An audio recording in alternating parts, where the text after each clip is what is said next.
Savais-tu que Sainte Thérèse d'Avila a révélé qu'il existe 4 animaux spécifiques qui apparaissent lorsqu'un ange est proche de toi?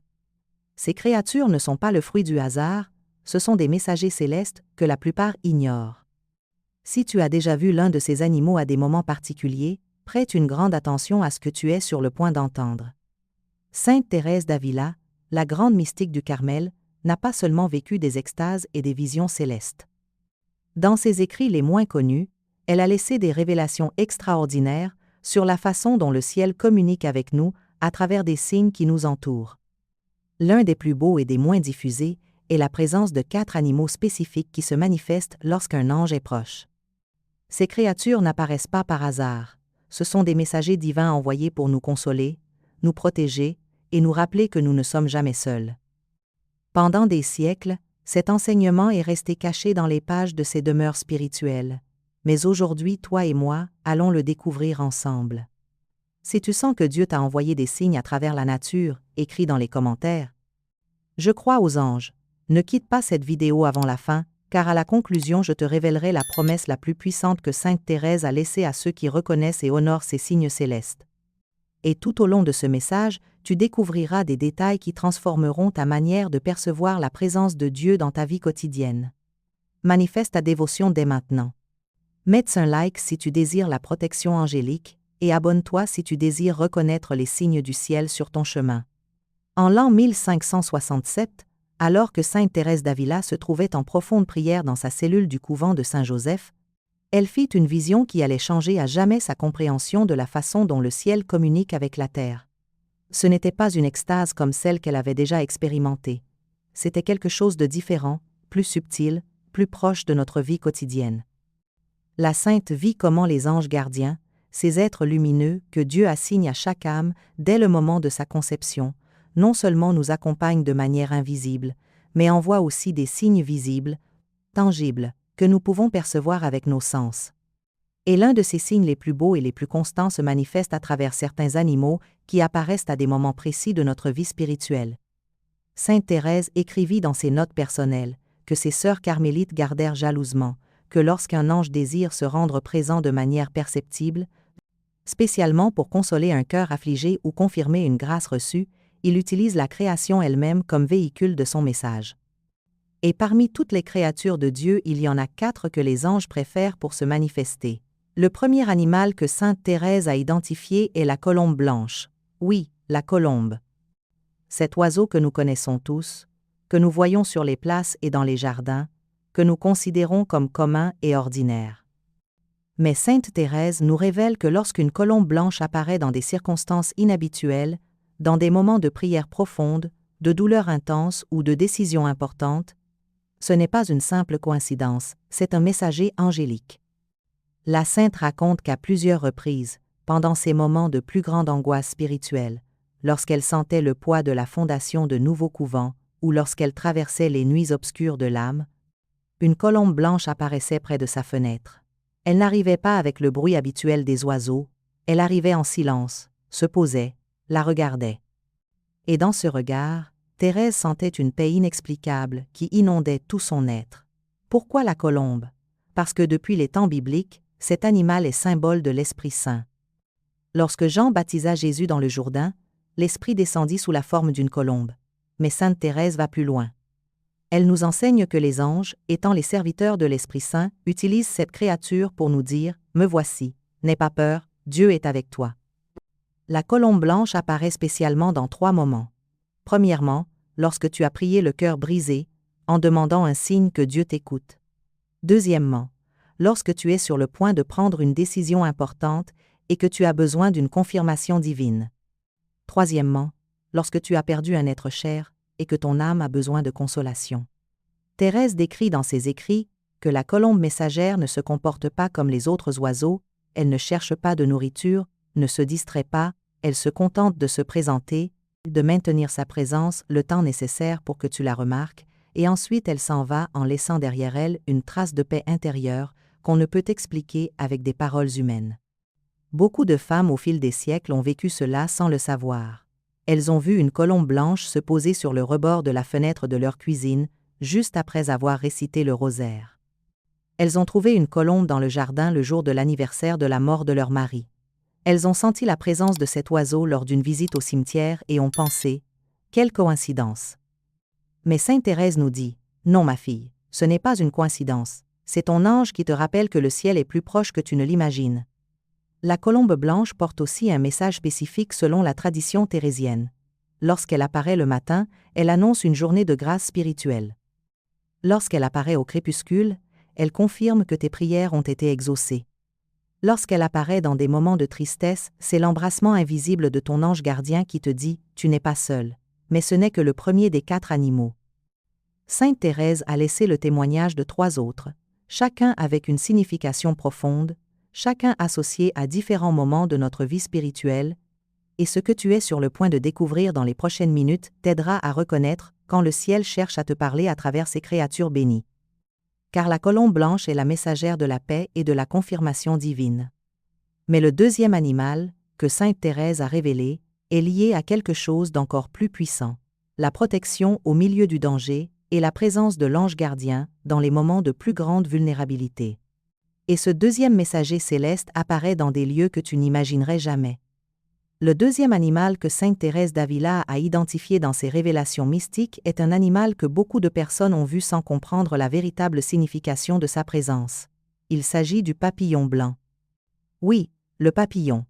Cette créature délicate qui vole dans les jardins et les champs, qui paraît si fragile qu'un simple vent pourrait la détruire. Mais Sainte Thérèse nous enseigne que lorsqu'un papillon blanc apparaît dans des circonstances particulières, ce n'est pas seulement un insecte. C'est un ange qui se manifeste à travers la création pour te transmettre un message de transformation et d'espérance. La Sainte décrit dans ses écrits que le papillon blanc est le symbole le plus parfait de la métamorphose de l'âme.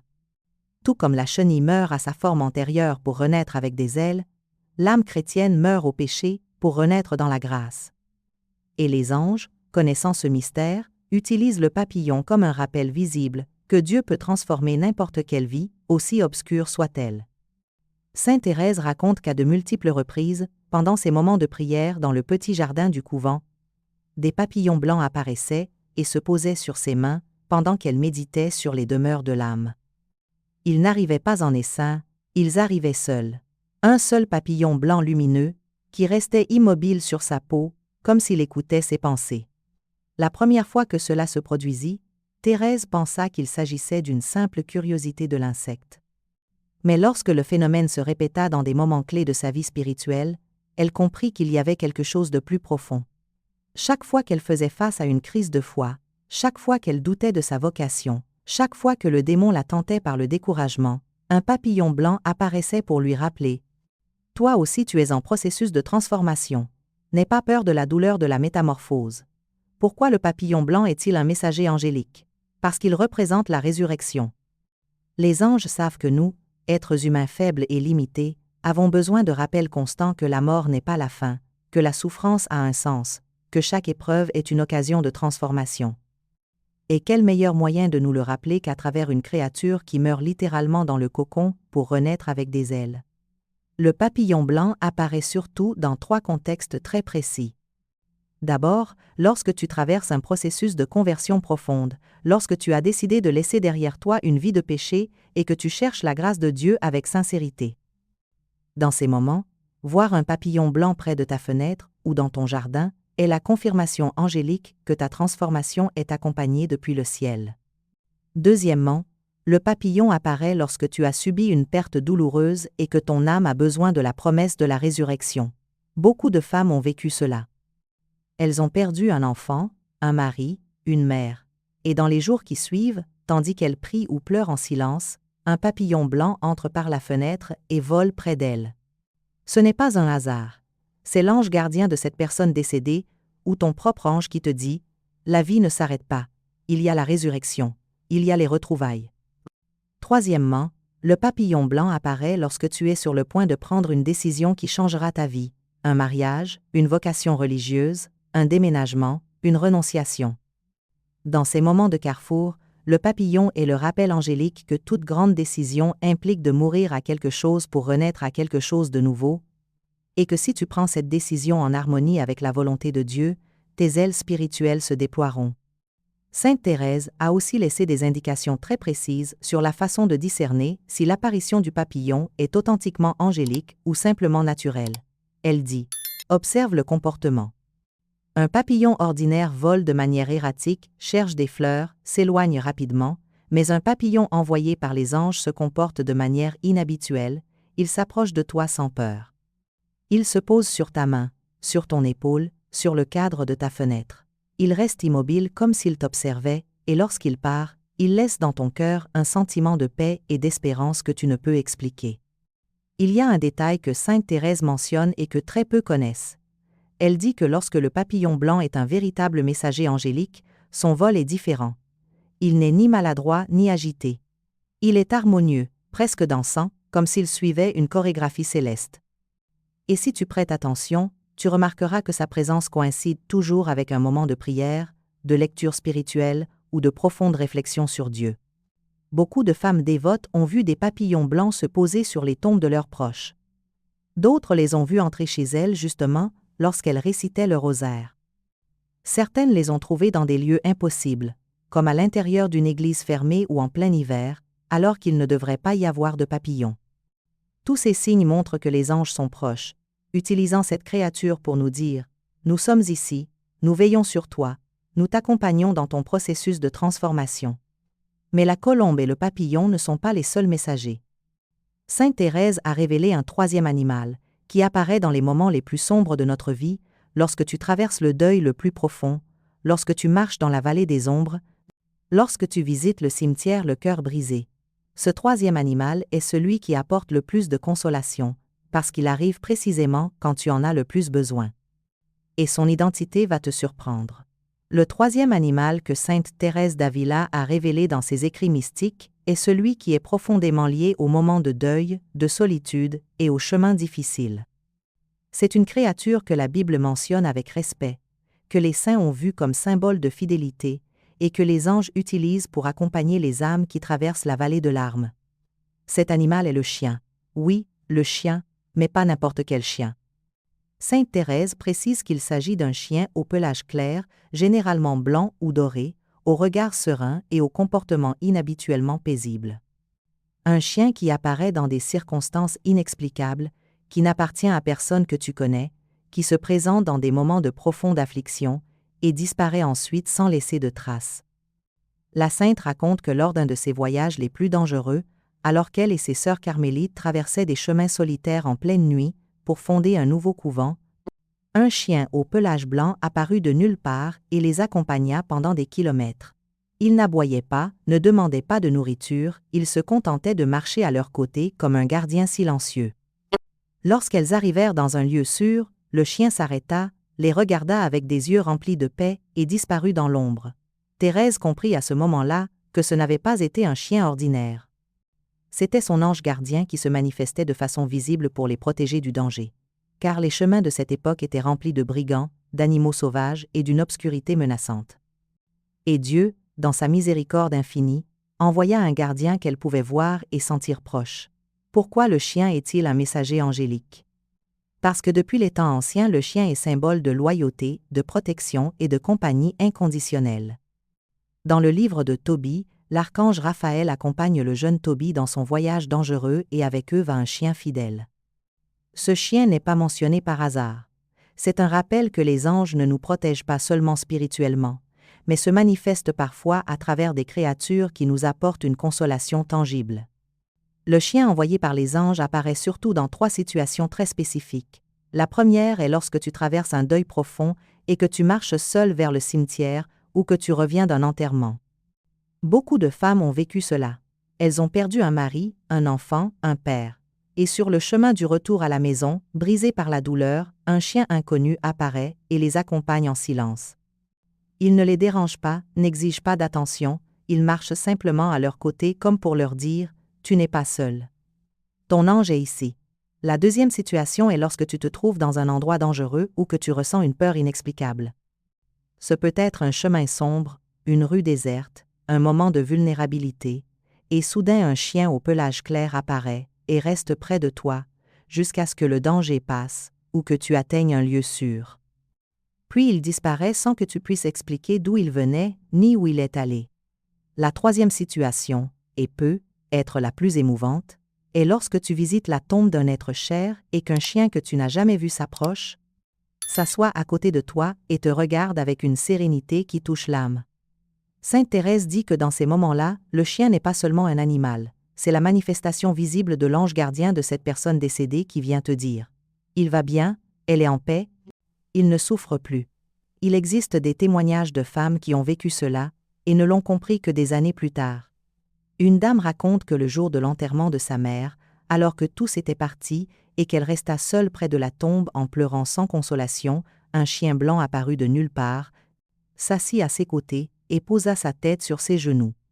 Elle le caressa pendant de longues minutes, ressentant une consolation inexplicable. Quand elle se leva finalement pour partir, le chien n'était plus là. Elle le chercha partout dans le cimetière et ne le trouva jamais. Des années plus tard, en lisant les écrits de Sainte Thérèse, elle comprit que c'était son ange. Sainte Thérèse avertit aussi que le chien angélique a des caractéristiques très précises qui le distinguent des chiens ordinaires. D'abord, son regard. Ce n'est pas un regard animal plein d'instinct. C'est un regard profond, serein, presque humain, qui transmet la paix. Ensuite, son comportement. Il ne cherche pas de nourriture, n'aboie pas sans raison, ne se distrait pas avec d'autres animaux ou bruits. Il a un but clair, t'accompagner. Enfin, sa disparition. Les chiens ordinaires ne disparaissent pas sans laisser de traces, mais le chien envoyé par les anges accomplit sa mission puis se retire, car sa nature n'est pas de ce monde. La sainte mentionne aussi que le chien apparaît fréquemment sur les chemins solitaires, dans les sentiers ruraux, sur les routes peu fréquentées, parce que c'est précisément dans ces endroits que nous sommes le plus vulnérables, que nous avons le plus besoin de la certitude que Dieu nous protège. Et quelle meilleure protection qu'un gardien visible à quatre pattes qui marche à tes côtés jusqu'à ce que le danger soit derrière toi. Beaucoup de femmes dévotes ont prié en demandant un signe que leurs défunts vont bien et quelques jours plus tard elles ont rencontré un chien de ces caractéristiques. Ce n'est pas de la magie, ce n'est pas de la superstition, c'est la miséricorde de Dieu qui se manifeste à travers ses anges, lesquels connaissent notre besoin de consolation tangible. Mais il manque encore le quatrième animal, le plus mystérieux, celui que Sainte Thérèse a révélé avec le plus de prudence, car son apparition est réservée à des moments très particuliers de la vie spirituelle. C'est l'animal que le moins de personnes reconnaissent, mais qui a le symbolisme le plus profond de tous. Et lorsque tu le découvriras, tu comprendras pourquoi les anges le choisissent pour leurs manifestations les plus sacrées. Le quatrième et dernier animal que Sainte Thérèse d'Avila a révélé dans ses écrits mystiques est celui qui est le moins mentionné, le moins enseigné, et celui qui possède le symbolisme le plus profond de tous. C'est une créature qui apparaît dans les Saintes Écritures avec une signification si puissante que les premiers chrétiens la considéraient comme un signe direct de l'Esprit Saint. Cet animal est le cerf. Oui, le cerf. Cet animal majestueux, au regard noble et au mouvement gracieux, qui vit dans des lieux retirés et qui représente la soif de l'âme pour Dieu. Sainte Thérèse l'identifie comme le messager angélique le plus élevé, celui qui apparaît seulement dans les moments de recherche spirituelle profonde, de conversion authentique ou de rencontre mystique avec le divin. La sainte décrit dans ses annotations personnelles qu'au cours de l'une de ses expériences les plus intenses de prière contemplative, alors qu'elle méditait le psaume 42, elle eut une vision intérieure d'un cerf assoiffé qui courait vers une source d'eau cristalline. Et à cet instant, elle comprit que le cerf n'était pas seulement un symbole poétique, c'était l'image que les anges utilisent pour représenter le désir de l'âme pour l'union avec Dieu. Quelques jours après cette vision, alors qu'elle marchait à l'aube dans la campagne proche du couvent, un cerf apparut sur le sentier devant elle. Il ne s'enfuit pas comme ces animaux le font habituellement en présence humaine. Il resta immobile, la regardant fixement. Thérèse sentit que ce regard transperçait son âme, comme si l'animal pouvait voir directement dans son cœur. Et à ce moment-là, une paix surnaturelle l'envahit, accompagnée de la certitude absolue que Dieu l'appelait à un abandon total. Pourquoi le cerf est-il le messager angélique le plus élevé? Parce qu'il représente le désir le plus pur de l'âme. Le psalmiste David a écrit « Comme un cerf soupire après les courants d'eau, ainsi mon âme soupire après toi, ô Dieu. » Cette image biblique n'est pas accidentelle, c'est une révélation de la manière dont fonctionne la soif spirituelle. Et les anges, en tant qu'esprits purs qui contemplent constamment le visage de Dieu, connaissent cette soif mieux que quiconque. le cerf apparaît dans des moments très précis et extraordinaires de la vie spirituelle. Ce n'est pas un animal que tu verras fréquemment, car son apparition est réservée aux âmes qui vivent un profond réveil. Sainte Thérèse identifie 4 circonstances dans lesquelles le cerf se manifeste comme messager angélique.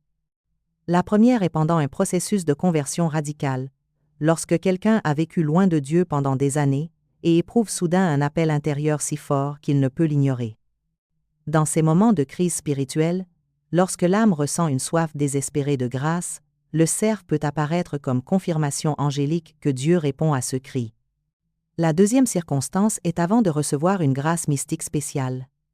Sainte Thérèse raconte que plusieurs de ses sœurs carmélites, avant de vivre des extases profondes ou des visions intérieures, virent des cerfs en rêve ou dans des moments de veille. L'animal apparaissait toujours assoiffé, cherchant de l'eau, puis disparaissait. C'était l'annonce qu'elles allaient bientôt recevoir l'eau vive de l'Esprit Saint. La troisième circonstance est lors de retraites spirituelles ou de moments de prière prolongés. Quand quelqu'un se retire du monde pour chercher Dieu intensément, spécialement dans des lieux naturels comme les montagnes, les forêts ou les champs, le cerf peut apparaître physiquement comme signe que les anges sont présents, facilitant cette rencontre entre l'âme et son Créateur. La quatrième circonstance, et la plus mystérieuse, est dans les derniers moments de la vie d'une personne sainte. Sainte Thérèse mentionne qu'à plusieurs reprises, lorsqu'une moniale était proche de mourir après une vie de vertu héroïque, d'autres sœurs racontaient avoir vu un cerf près du couvent dans les heures précédant le décès. C'était l'ange gardien de cette âme qui se manifestait pour l'accompagner dans son dernier passage vers la patrie céleste. Mais Sainte Thérèse avertit aussi que le cerf angélique présente des caractéristiques très précises qui le distinguent d'une rencontre naturelle avec cet animal. D'abord, son comportement. Un cerf sauvage s'enfuit immédiatement lorsqu'il détecte une présence humaine. Mais le cerf envoyé par les anges n'a pas peur. Il s'approche ou demeure du moins visible suffisamment longtemps pour que tu puisses l'observer clairement.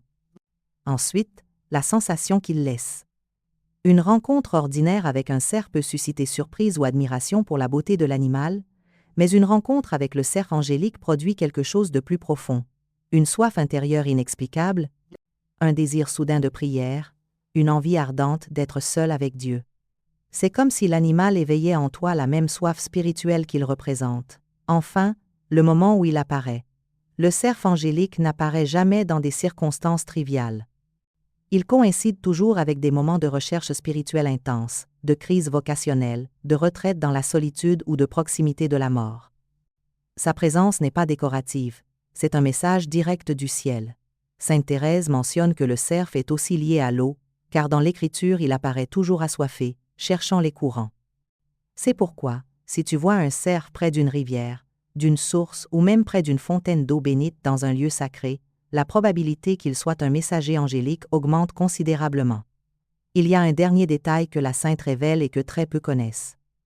Elle dit que lorsqu'un cerf est vraiment un envoyé angélique, son regard a une qualité lumineuse, comme si ses yeux reflétaient une lumière qui ne vient pas du soleil. Et cette lumière, bien que faible, est inconfondible pour qui l'aperçoit. C'est la lumière de la grâce qui se manifeste à travers la créature. Tu connais maintenant les 4 animaux. La colombe blanche, messagère de paix et de confirmation, le papillon blanc, symbole de transformation et de résurrection, le chien à pelage clair, gardien dans le deuil et sur le chemin dangereux, et le cerf, représentation de la soif de l'âme pour Dieu. Mais connaître ces animaux ne suffit pas. Tu dois maintenant comprendre ce que signifient leurs apparitions selon le contexte de ta vie, comment les interpréter sans tomber dans la superstition et quel message précis les anges t'apportent à travers eux. Sainte Thérèse d'Avila n'a pas seulement identifié ces 4 animaux comme messagers angéliques, elle les a aussi reliés aux étapes de l'âme qu'elle décrit dans son chef-d'œuvre, Le château intérieur foi ou foi les demeures. Ce livre mystique présente l'âme comme un château à 7 demeures, chacune représentant un niveau de profondeur dans l'union avec Dieu. Et chacun des 4 animaux correspond à des moments spécifiques de ce chemin spirituel. Comprendre ce lien est fondamental pour interpréter correctement ce que les anges veulent te dire lorsqu'ils envoient ces créatures dans ta vie. Car ce n'est pas la même chose de voir une colombe lorsque tu commences ton chemin de foi que de voir un cerf lorsque ton âme a déjà traversé des nuits obscures et désire l'union mystique. Chaque animal a son moment, son message et son but dans le plan que Dieu a pour ta croissance spirituelle. Commençons par la colombe blanche. Cet animal est associé aux premières demeures du château intérieur, plus précisément aux premières, deuxième et troisième demeures. Ce sont les étapes où l'âme vient juste de commencer sa conversion, apprend à prier, lutte contre les distractions du monde et cherche à établir une vie de grâce habituelle. La colombe apparaît ici comme une confirmation que Dieu a entendu ta décision de le chercher, que tes premiers pas dans la prière ont de la valeur, que tu n'es pas seul dans ce combat initial. Sainte Thérèse explique que beaucoup d'âmes se découragent dans ces premières demeures parce qu'elles ne ressentent pas de consolation sensible, parce que la prière leur semble aride, parce que les tentations sont fortes. Et c'est précisément dans ces moments-là que la colombe apparaît à ta fenêtre, dans ton jardin, sur ton chemin vers l'Église. C'est l'Esprit Saint, à travers ton ange gardien, qui te dit « Continue, ne renonce pas, je suis ici avec toi. Ton effort a une valeur éternelle. » Le papillon blanc, quant à lui, est lié aux 4e et 5e demeures. Ce sont des étapes de profonde transformation intérieure. Dans la 4e demeure, l'âme commence à expérimenter la prière de recueillement, où Dieu commence à agir plus directement. Dans la 5e demeure, se produit la prière d'union, où l'âme est comme le ver qui se renferme dans le cocon pour mourir et renaître en papillon. C'est exactement l'image que Sainte Thérèse utilise dans son livre. Lorsque tu vois un papillon blanc durant ces étapes de ta vie spirituelle, le message angélique est clair. Tu es en train de mourir à ton ancien moi pour renaître dans le Christ. Le processus est douloureux, oui, il implique des renoncements, des purifications, des nuits obscures, mais le papillon te rappelle qu'au-delà du cocon, il y a les ailes. Au-delà de la mort spirituelle se trouve la résurrection dans la grâce. N'aie pas peur de la transformation. Fais confiance au processus que Dieu opère en toi. Le chien au pelage clair est associé aux moments d'épreuve, de souffrance et d'obscurité qui peuvent survenir dans n'importe quelle demeure, mais surtout dans la 6e. La 6e demeure est l'étape des purifications les plus intenses, où l'âme vit la nuit obscure de l'esprit, où Dieu semble absent, où le démon attaque avec fureur, où les maladies et les incompréhensions humaines atteignent des niveaux presque insupportables. Sainte Thérèse décrit cette demeure comme un chemin solitaire, sombre, plein de dangers. Et c'est précisément là que le chien apparaît, car le chien ne vient pas dans les moments de gloire et de consolation, il vient dans les moments de deuil, de solitude, de peur, de vulnérabilité. Sa présence est le rappel tangible que ton ange gardien ne t'a pas abandonné, que Dieu ne t'a pas laissé seul dans la vallée des ombres, qu'il y a un gardien invisible qui marche à tes côtés, même quand tu ne ressens absolument rien. Beaucoup de saintes et de mystiques qui ont traversé cette 6e demeure ont rapporté des rencontres avec des chiens qui les accompagnaient dans leurs moments les plus sombres. Ce n'est pas une coïncidence, c'est la miséricorde de Dieu qui se manifeste visiblement lorsque l'âme en a le plus besoin. Enfin, le cerf est réservé à la 7e demeure, la demeure des noces spirituelles, de l'union transformante avec Dieu, le point le plus élevé qu'une âme puisse atteindre en cette vie terrestre. Sainte Thérèse décrit cette demeure comme le centre du château, où habite le roi, où l'âme enfin étanche sa soif d'eau vive, qui est la très sainte Trinité. Le cerf apparaît avant d'entrer dans cette demeure, ou pendant les grâces mystiques qu'on y expérimente. Car le cerf représente exactement cela, la soif insatiable de l'âme pour Dieu, qui ne se calme que lorsque nous atteignons la source. Voir un cerf sur ton chemin spirituel est un signe que tu es appelé à des niveaux plus profonds d'union avec Dieu, que ton âme vit cette soif que seule la présence divine peut apaiser. Mais Sainte Thérèse révèle encore quelque chose à propos de ces animaux. Elle dit qu'ils peuvent apparaître en combinaison, en séquence, au cours de ta vie spirituelle. Tu peux voir une colombe dans tes premières années de conversion. Des années plus tard, quand tu traverses une transformation profonde, un papillon peut apparaître. Puis, au milieu d'une crise douloureuse, un chien t'accompagnera. Et enfin, lorsque ton âme sera prête pour les hauteurs mystiques, le cerf se manifestera. Chaque animal marque ton progrès spirituel. Chaque apparition est une étape sur ton chemin vers Dieu, et les anges, qui connaissent parfaitement la demeure où tu te trouves, envoient l'animal approprié pour le moment que tu vis. Ce n'est pas aléatoire, ce n'est pas de la superstition, c'est une pédagogie divine. C'est Dieu qui parle ton langage, utilisant sa création pour te guider, consoler ton cœur et te confirmer que tu es sur le bon chemin. Sainte Thérèse met aussi en garde. Tu ne dois pas t'obséder à chercher ces signes, car si tu cherches les signes plus que Dieu lui-même, tu inverses l'ordre. Les animaux sont des moyens, pas des fins. Ce sont des aides pour ta foi, pas des substituts à la foi. Dieu peut envoyer ces signes, mais il peut aussi ne pas le faire, et ta vie spirituelle sera tout aussi valable et sainte. Cependant, lorsque les signes arrivent, ne les ignore pas, ne les rejette pas comme de simples phénomènes naturels. Discernement avec humilité, avec prière, avec l'aide d'un directeur spirituel si possible, car le ciel essaye de te parler, et savoir écouter ces voix silencieuses de la création peut changer ta vie pour toujours. L'une des grandes préoccupations de sainte Thérèse d'Avila tout au long de sa vie fut le discernement des esprits. Elle savait par sa propre expérience que tout ce qui semble spirituel ne vient pas de Dieu. Le démon peut se déguiser en ange de lumière. Notre imagination peut créer des illusions. Nos désirs peuvent se projeter comme s'ils étaient des signes divins. C'est pourquoi la sainte a développé des critères très précis pour distinguer quand une expérience vient authentiquement de Dieu et quand ce n'est pas le cas. Ces critères s'appliquent parfaitement aux apparitions des 4 animaux messagers. Car une chose est de voir une colombe, un papillon, un chien ou un cerf, et une autre très différente est de discerner si cette apparition a une signification angélique ou s'il s'agit simplement d'une rencontre naturelle sans portée spirituelle. Sainte Thérèse nous enseigne à ne pas tomber dans 2 extrêmes également dangereux.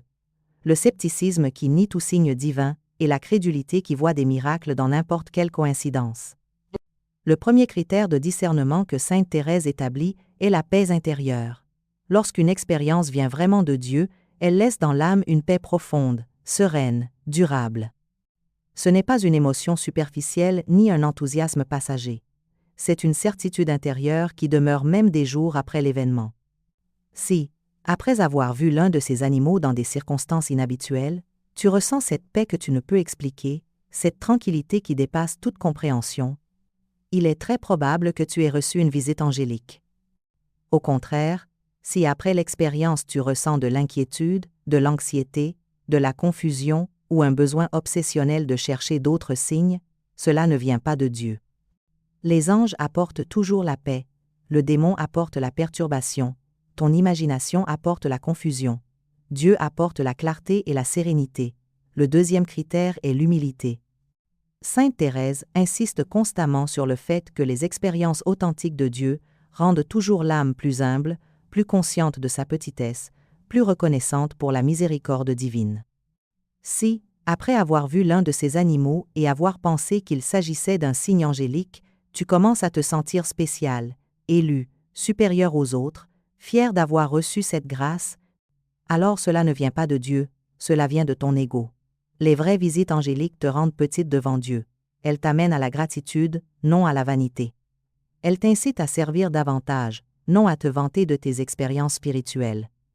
Si après la rencontre avec l'animal tu te sens appelé à prier davantage, à être plus charitable, à pardonner à ceux qui t'ont offensé, c'est un signe d'authenticité. Si, au contraire, tu te sens importante pour avoir reçu ce signe, c'est une illusion. Le troisième critère est la conformité avec la doctrine de l'Église.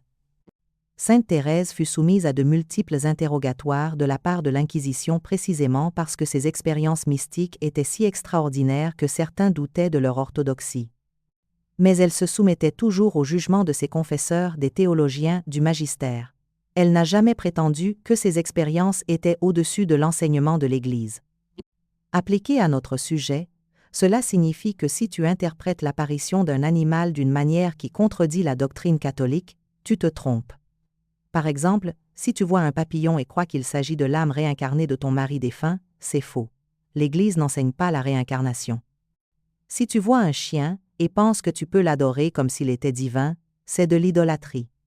Les animaux sont des créatures, pas des dieux, ce sont des messagers, pas des objets de culte. Le quatrième critère est la liberté intérieure.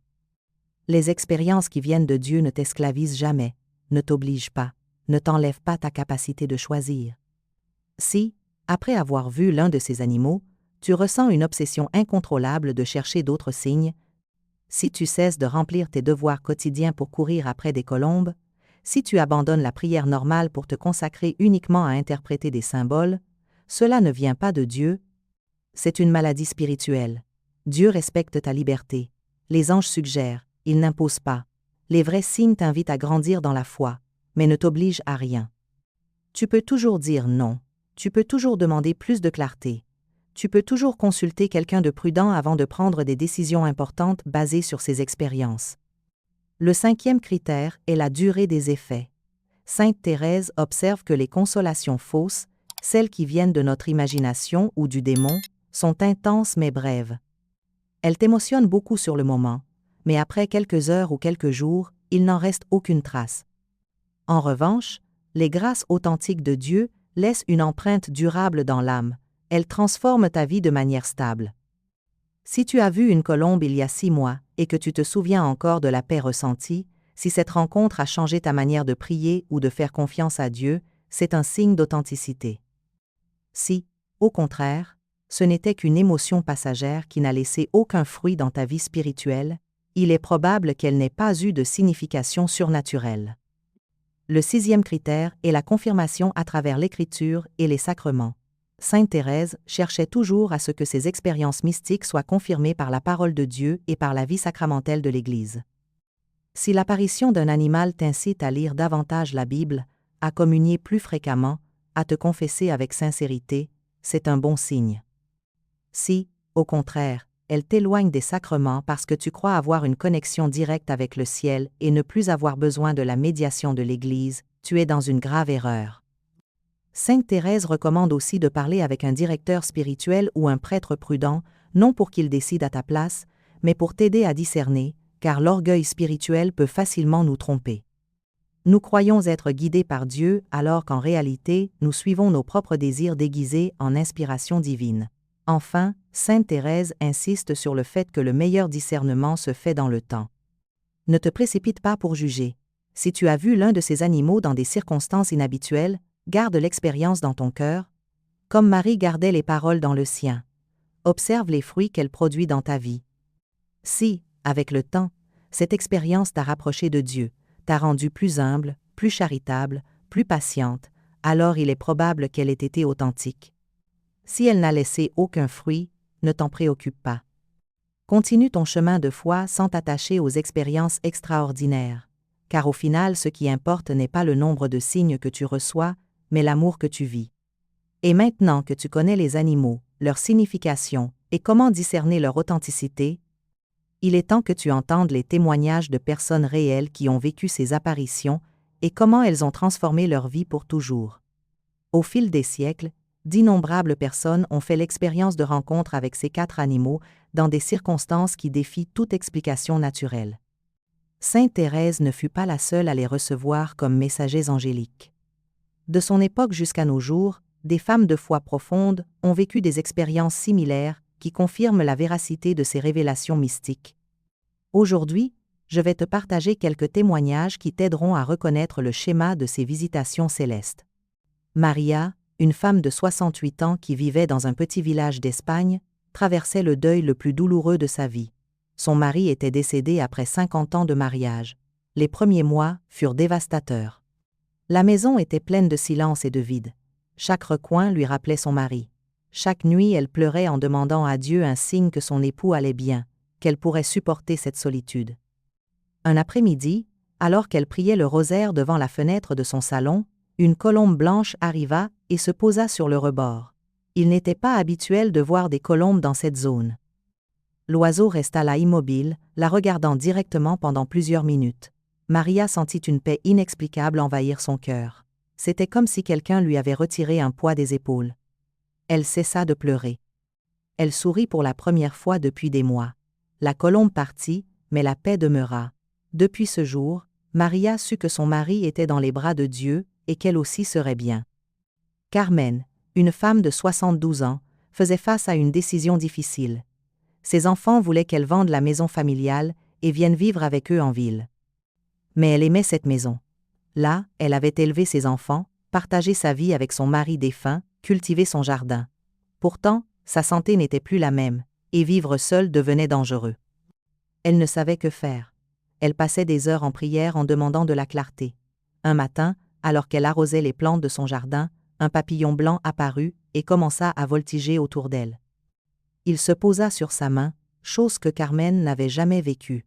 Le papillon resta là, ouvrant et fermant lentement ses ailes, comme s'il respirait au même rythme qu'elle. À ce moment-là, Carmen comprit le message. Tout comme le papillon doit quitter le cocon pour voler librement, elle devait quitter cette maison pour commencer une nouvelle étape. Ce n'était pas une fin, c'était une transformation. Elle accepta le déménagement avec paix et effectivement, sa nouvelle vie en ville lui apporta des joies inattendues et une proximité avec ses petits-enfants qu'elle n'avait jamais eue. Rosa, une femme de 65 ans, rentrait seule du cimetière après avoir visité la tombe de sa mère pour l'anniversaire de sa mort. Le cimetière était éloigné du village et le chemin était solitaire. La nuit commençait à tomber et Rosa avait peur, non seulement de l'obscurité physique, mais aussi de la douleur qu'elle portait en elle. Sa mère avait été sa meilleure amie, sa conseillère, son soutien. Et maintenant, 10 ans après sa mort, Rosa pleurait toujours son absence. Soudain, un chien au pelage doré apparut sur le chemin. Il n'aboyait pas, ne semblait pas menaçant. Il commença simplement à marcher à ses côtés. Rosa essaya de le faire partir par des gestes. Mais le chien ne s'en alla pas. Il continua de l'accompagner pendant tout le trajet, jusqu'à l'entrée du village. Quand Rosa arriva dans sa rue, elle se retourna pour voir si le chien était toujours là. Il avait disparu. Elle demanda aux voisins s'ils avaient vu l'animal. Personne ne l'avait jamais vu. Cette nuit-là, Rosa dormit avec une paix qu'elle n'avait pas ressentie depuis des années. Elle sut dans son cœur que c'était sa mère, à travers son ange gardien, qui l'avait accompagnée une fois de plus. Teresa, une femme de 58 ans qui portait le nom de la sainte, traversait une profonde crise spirituelle. Elle avait été catholique pratiquante toute sa vie, mais dernièrement elle sentait que ses prières n'atteignaient nulle part, que Dieu était loin, que sa foi n'était qu'une habitude sans substance. Elle décida de faire une retraite spirituelle dans un monastère de montagne, cherchant désespérément à retrouver sa connexion avec Dieu. Lors d'une promenade solitaire dans la forêt proche du monastère, alors qu'elle méditait le psaume 42, un cerf apparut sur le sentier devant elle. Teresa s'arrêta, paralysée. L'animal la regardait avec une intensité qui la fit frémir jusqu'au plus profond d'elle-même.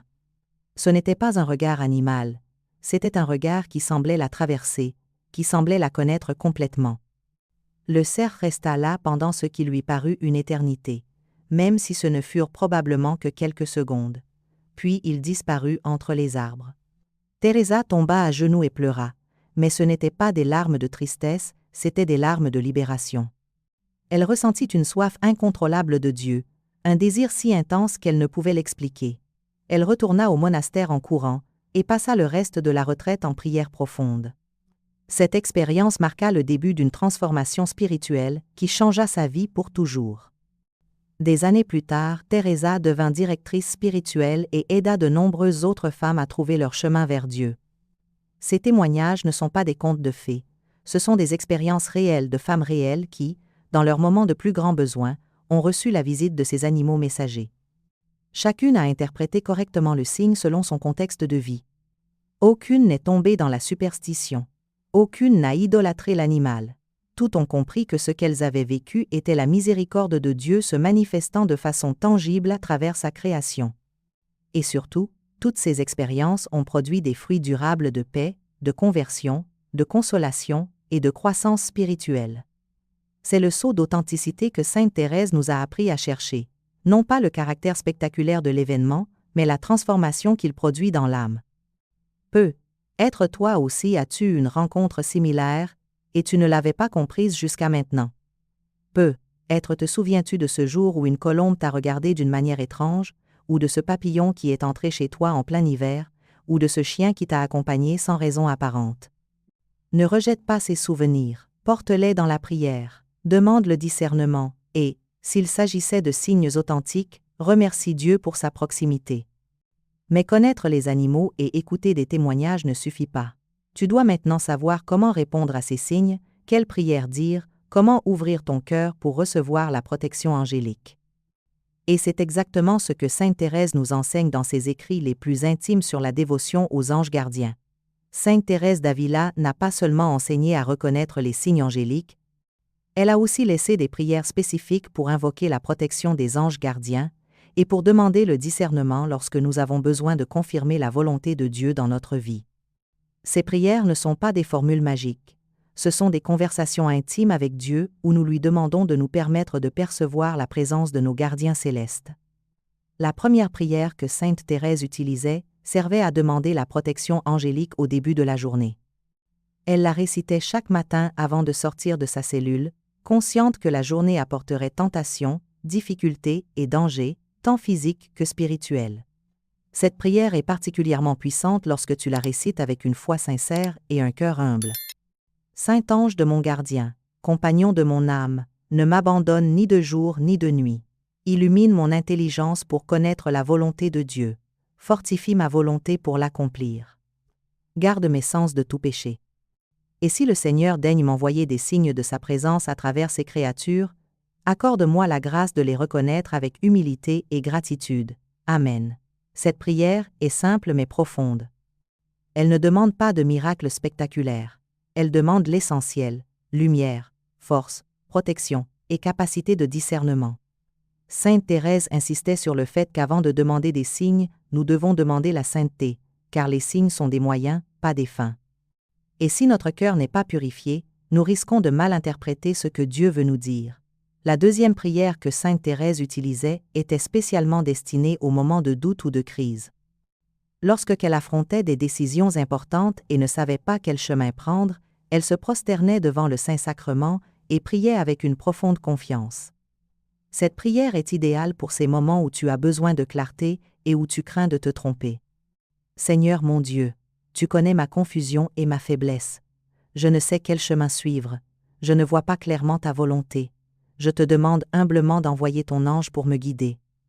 Si c'est ta volonté que je reconnais sa présence à travers quelques signes dans ta création, accorde-le-moi par ta miséricorde infinie.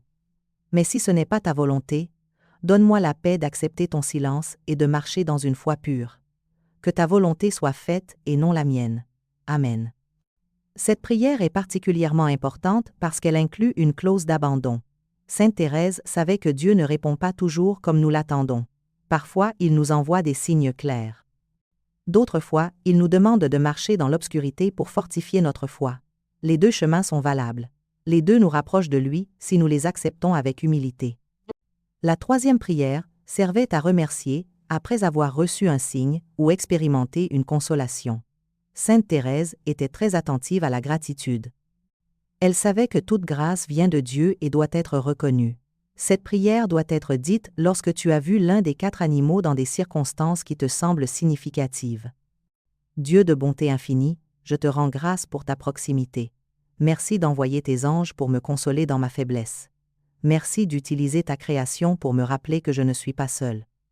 Que ce signe que j'ai reçu ne me remplisse pas d'orgueil, mais d'humilité. Que je ne cherche pas davantage de signes par curiosité, mais que je vive dans une foi constante. Aide-moi à te rester fidèle avec signe ou sans signe. Et si ce que j'ai vu est mon illusion, pardonne ma présomption et guide-moi toujours sur le chemin sûr de ta parole et de tes sacrements. Amen. Cette prière est sage car elle protège contre la superbe spirituelle. Il est facile de tomber dans l'orgueil quand nous croyons avoir reçu une grâce spéciale. C'est pourquoi Sainte Thérèse inclut toujours une demande d'humilité et une disposition à se tromper. Cette attitude d'ouverture est ce qui maintient l'âme dans la vérité. Sainte Thérèse avait aussi une prière spécifique pour le cimetière lorsqu'elle visitait les tombes de ses proches. Cette prière est belle pour ceux qui portent la douleur du deuil et désirent demander à Dieu de leur permettre de percevoir que leurs défunts vont bien. Père céleste, entre tes mains je remets l'âme de mon être cher. Tu connais ma douleur et ma nostalgie. Si telle est ta volonté et pour le bien de mon âme, permets-moi de percevoir quelques signes de ta consolation. Envoie ton ange pour m'accompagner dans cette douleur. Et si tu disposes que l'une de tes créatures soit messagère de ta paix, accorde-moi la grâce de la reconnaître avec foi et non avec superstition. Que mon espérance soit toujours en toi et non dans des signes passagers. Mais si tu les envoies, j'accepte ta miséricorde avec gratitude. Amen. Cette prière équilibre parfaitement le désir humain de consolation et la foi mûre qui n'exige pas de miracle. Sainte Thérèse comprenait que la douleur du deuil est réelle et que Dieu, dans sa tendresse paternelle, envoie souvent des consolations tangibles, mais elle savait aussi que nous devons être prêts à avancer même si nous ne recevons aucun signe. Enfin, Sainte Thérèse recommandait une prière nocturne avant de dormir, spécialement pour les personnes qui ont peur pendant la nuit ou qui souffrent de cauchemars. Cette prière invoque la protection de l'ange gardien pendant les heures de sommeil. Ange de Dieu, toi qui es mon gardien, je me confie à toi cette nuit. Protège mon corps pendant que je dors. Garde mon âme de toute influence mauvaise. Éloigne de moi tout cauchemar et toute peur. Et si, durant le jour, j'ai reçu quelques signes de ta présence, aide-moi à en discerner la signification avec sagesse. Que mon repos soit en Dieu et que mon réveil soit pour sa gloire. Amen. Sainte Thérèse insistait sur le fait que ses prières doivent être dites avec le cœur, pas seulement avec les lèvres. Ce ne sont pas des incantations qui produisent automatiquement des résultats. Ce sont des conversations sincères avec Dieu où nous ouvrons notre cœur et nous nous disposons à recevoir ce qu'il veut nous donner. Parfois ce sera un signe clair, d'autres fois ce sera le silence, mais ce sera toujours l'amour. Elle conseillait aussi de réciter ses prières devant le Saint-Sacrement lorsqu'il est possible, ou du moins en regardant un crucifix ou une image sacrée. Car la prière sans image sainte peut conduire à la distraction ou à des orientations erronées. Les images nous rappellent que nous parlons à quelqu'un de réel, pas à une idée abstraite, et surtout, Sainte Thérèse mettait en garde contre la répétition mécanique des prières. Il vaut mieux prier une seule fois avec attention que 100 fois l'esprit distrait. La qualité l'emporte toujours sur la quantité. 1 minute de prière sincère a plus de valeur devant Dieu qu'1 heure de parole vide. Ces prières sont des outils puissants que Sainte Thérèse nous a laissés comme héritage spirituel. Utilise-les avec foi, utilise-les avec humilité et prépare-toi à recevoir ce que Dieu veut te donner. Mais tu dois aussi être prête à savoir quand un signe ne vient pas de Dieu, car l'ennemi sait aussi se déguiser, et c'est de cela que nous allons parler maintenant. Sainte Thérèse d'Avila fut l'une des mystiques les plus persécutées par le démon. Elle raconte elle-même, dans ses écrits, les attaques violentes qu'elle subissait, les tentations subtiles qu'elle affrontait et les illusions trompeuses que l'ennemi plaçait sur son chemin. C'est pourquoi personne mieux qu'elle ne peut nous enseigner comment le malin peut imiter les signes célestes et comment nous protéger de ces tromperies. Le premier avertissement que Sainte Thérèse nous donne est celui-ci. Le démon ne peut pas créer, il ne peut qu'imiter. Dieu est le seul créateur. Le démon est une créature déchue qui ne peut que déformer, falsifier et contaminer ce que Dieu a fait. Par conséquent, l'ennemi peut te présenter des animaux qui semblent être des messagers angéliques, mais il y aura toujours quelque chose en eux qui révélera leur véritable nature. Alors, comment distinguer un vrai signe d'un signe faux? Sainte Thérèse nous donne plusieurs critères clairs et précis que toute femme de foi doit connaître pour ne pas tomber dans la tromperie. Le premier critère est le fruit que laisse l'expérience. Si, après avoir vu l'un de ces animaux dans des circonstances apparemment significatives, tu ressens de l'inquiétude, de la confusion, une peur exagérée, ou que tu te sens poussé à des actions contraires à la doctrine de l'Église, ce signe ne vient pas de Dieu. Les anges ne laissent jamais de perturbation dans l'âme. Ils peuvent certes apporter une correction, ils peuvent nous appeler à la repentance, mais toujours avec une paix de fond, jamais avec une angoisse paralysante. Le démon, au contraire, laisse toujours de l'agitation. Il peut se déguiser en lumière au début, il peut te procurer initialement un sentiment d'émotion ou d'étonnement, mais bientôt viendront l'inquiétude, l'obsession, le malaise. Si après avoir vu une colombe blanche tu commences à avoir des pensées obsessionnelles au sujet des signes, si tu cesses de dormir pour chercher des interprétations, si tu négliges tes devoirs pour poursuivre davantage d'expériences surnaturelles, c'est un signe clair d'influence diabolique. Le deuxième critère est la direction dans laquelle l'expérience te conduit. Les signes authentiques de Dieu t'approchent toujours des sacrements, de la prière humble, de l'obéissance à l'Église. Si tu vois un animal et que tu ressens l'élan de te confesser, de communier plus souvent, de réciter le rosaire avec plus de dévotion, c'est bon signe. Mais si tu te sens dispensé de l'Église parce que tu crois avoir une connexion directe avec le ciel, si tu commences à mépriser les prêtres ou à considérer les sacrements comme inutiles, tu es trompé par l'ennemi. Sainte Thérèse insiste sur le fait que le démon déteste l'humilité et déteste l'obéissance. C'est pourquoi ces contrefaçons conduisent toujours à l'orgueil spirituel et à la rébellion. Si, après une supposée expérience angélique, tu te sens supérieur aux autres, si tu penses que tu possèdes un don spécial que les autres n'ont pas, si tu méprises ceux qui n'ont pas reçu ces signes, tu tombes dans le piège de l'ennemi. Le troisième critère est l'accompagnement d'autres manifestations perturbantes. Sainte Thérèse avertit que lorsque le démon se déguise en ange de lumière, il est généralement accompagné d'autres phénomènes étranges, cauchemars récurrents, voix intérieures qui t'accusent constamment, sensations d'oppression physique, éloignement des personnes qui te veulent du bien, irritabilité inexplicable ou tentation violente que tu n'avais jamais éprouvée auparavant. Si tu vois l'un des 4 animaux, et que, les jours suivants, tu commences à éprouver ces symptômes, tu dois te méfier. Car les anges de Dieu n'ouvrent jamais la porte aux démons. Au contraire, leur présence ferme ses portes et fortifie ton âme contre les attaques spirituelles. Si, après une supposée visite angélique, ta vie spirituelle empirait au lieu de s'améliorer, quelque chose ne va pas. Le 4e critère est la réponse face à l'autorité spirituelle. Sainte Thérèse soumettait toujours ses expériences au jugement de ses confesseurs et directeurs spirituels. Lorsque quelqu'un mettait en doute l'authenticité de ses visions, elle acceptait avec humilité la correction, mais elle observait aussi que, lorsque le démon était impliqué, les personnes devenaient rebelles à toute correction. Si tu racontes ton expérience avec l'un de ces animaux à un prêtre prudent ou à un directeur spirituel, et qu'il te demande de ne pas y accorder tant d'importance, ta réaction en dira long. Si tu peux accepter leurs conseils avec paix, ton expérience a probablement été authentique, ou du moins inoffensive.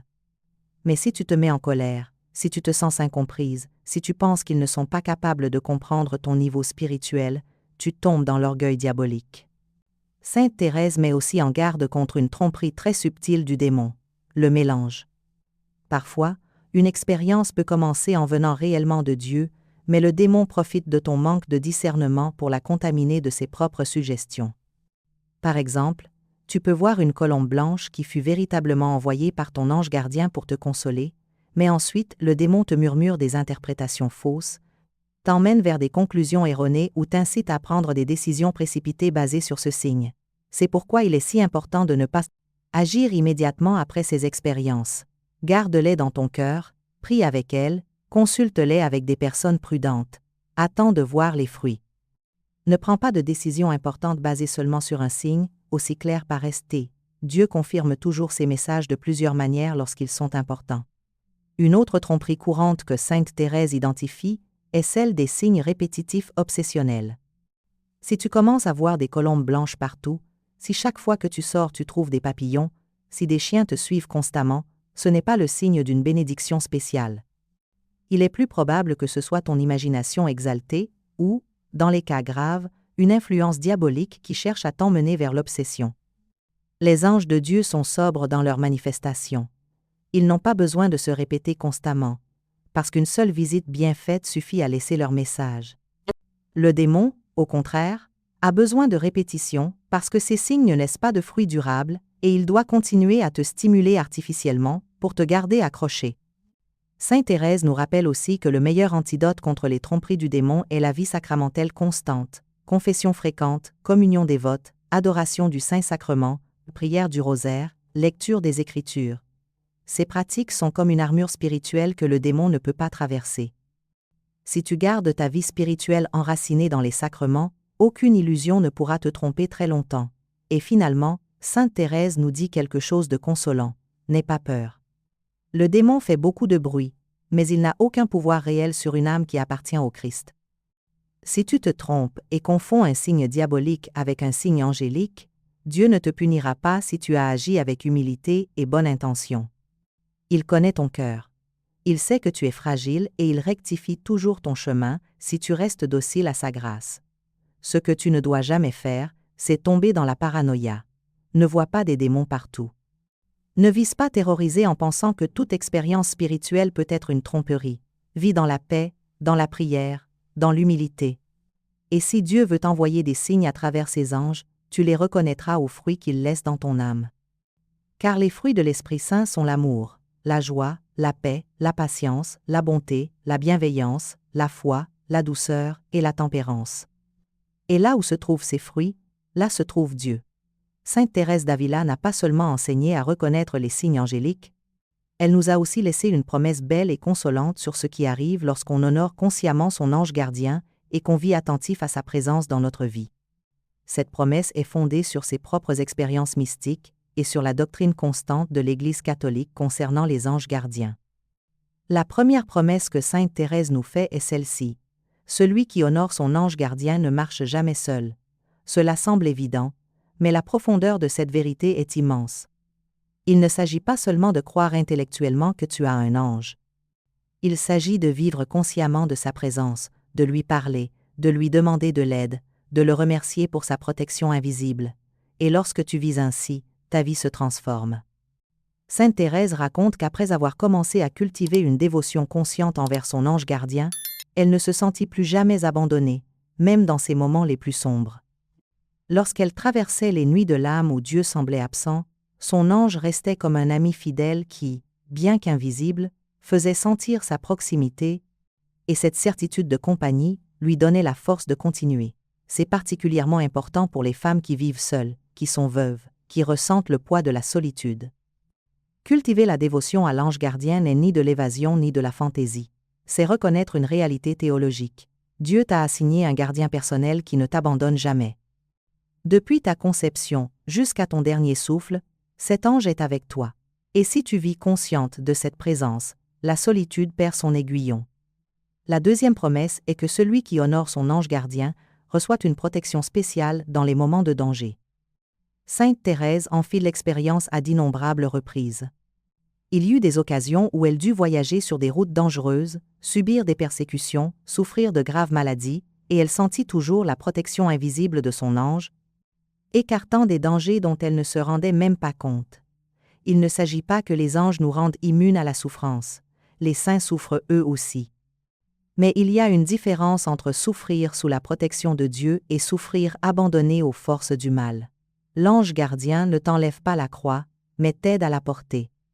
Il n'évite pas que tu tombes, mais te relève. Il n'élimine pas les tentations, mais te fortifie pour y résister.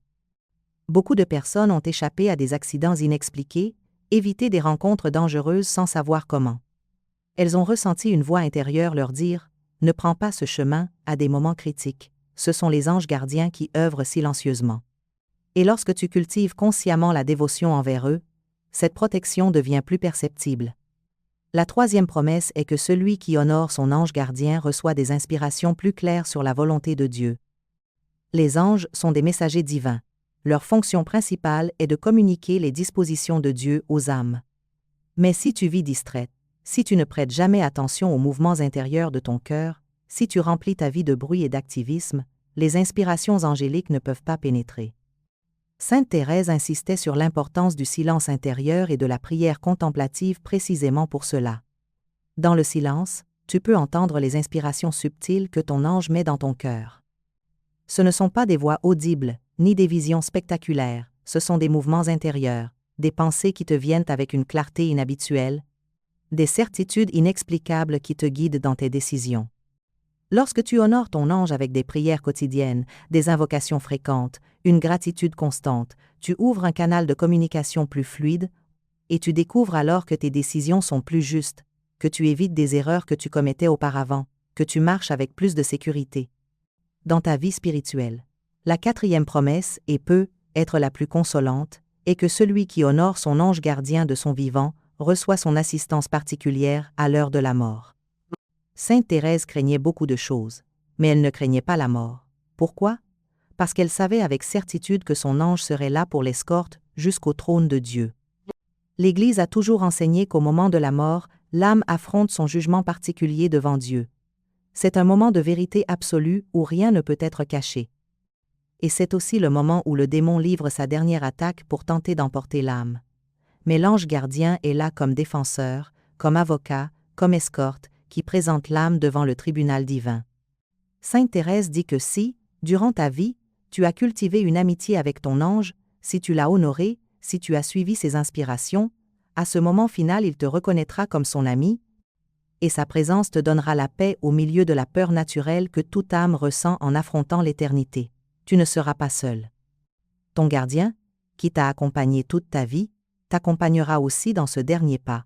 Il existe des témoignages de personnes qui se sont trouvées au chevet de mourants dévots aux anges gardiens.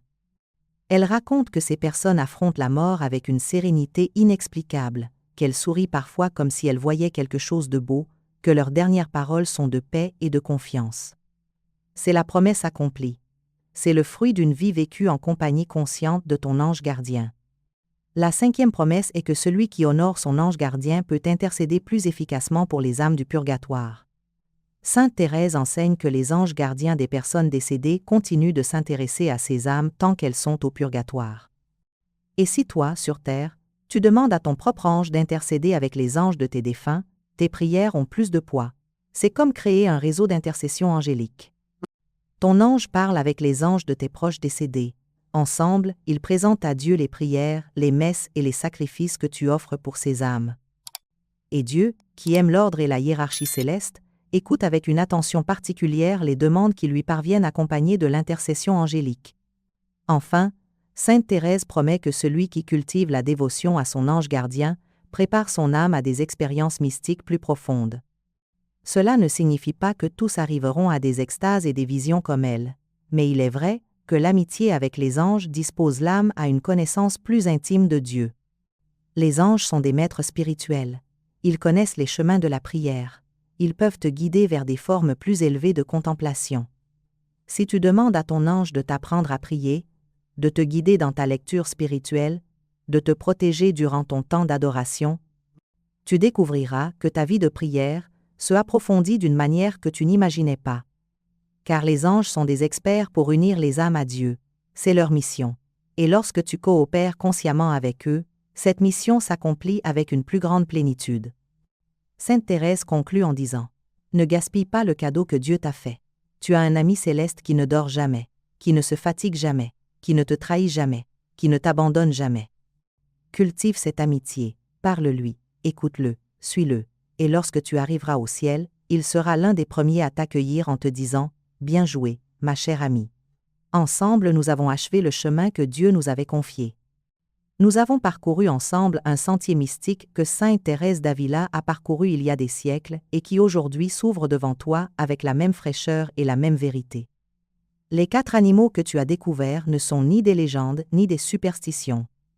Ce sont des signes réels d'un ciel plus proche que tu ne le crois, d'anges qui marchent à tes côtés, d'un Dieu qui ne t'abandonne jamais, la colombe blanche qui apporte la paix et la confirmation, le papillon lumineux qui promet la transformation et la résurrection, le chien fidèle qui t'accompagne dans le deuil et le danger, le cerf assoiffé qui réveille en toi le désir le plus profond de l'union avec Dieu. Chacun a son moment, son message, son but dans ta vie spirituelle. Mais au-delà des signes, ce que Sainte Thérèse veut vraiment t'enseigner est ceci : tu n'es pas seul, tu ne l'as jamais été. Dès le premier instant de ton existence, Dieu t'a assigné un gardien qui veille sur toi jour et nuit, un ange qui connaît tes combats, tes peurs, tes larmes. Un ange qui se réjouit de tes victoires et te soutient dans tes chutes. Un ange qui, quand Dieu le décide, se manifeste à travers ses créatures bénies pour te rappeler que l'amour du ciel est réel et tangible. Maintenant que tu connais ces mystères, ta responsabilité est de les vivre avec sagesse. Ne cherche pas des signes par curiosité. Ne poursuis pas les expériences extraordinaires par vanité. Ne t'obsède pas avec des interprétations compliquées. Vis simplement ta foi avec simplicité, avec humilité, avec gratitude. Et si Dieu veut t'envoyer l'un de ces signes, tu le reconnaîtras à la paix qu'il laisse dans ton âme et aux fruits qu'il produit dans ta vie. Cultive la dévotion à ton ange gardien. Parle-lui chaque matin, demande-lui protection. Remercie-le pour sa compagnie invisible, et lorsque viendra ton heure finale, il sera là pour t'escorter jusqu'au bras du Père qui t'attend depuis toute l'éternité. Que Sainte Thérèse d'Avila intercède pour toi. Que ton ange gardien te guide toujours sur des chemins de paix. Et que ses enseignements transforment ta manière de marcher dans la vie, en sachant que chaque pas que tu fais est accompagné par le ciel. Si ce message a touché ton cœur, ne le garde pas pour toi seul. Partage-le avec d'autres femmes qui ont besoin de cette consolation. Abonne-toi à cette chaîne pour continuer à découvrir les secrets mystiques que Sainte Thérèse nous a laissés comme héritage spirituel. Et je t'invite à regarder notre prochaine vidéo, où nous révélerons les prières les plus puissantes de Sainte Thérèse pour demander l'intercession directe des anges dans les moments de crise. Que Dieu te bénisse, que les anges te protègent et que tu n'oublies jamais que tu marches accompagné par l'amour le plus fidèle qui existe, l'amour du ciel qui ne t'abandonnera jamais.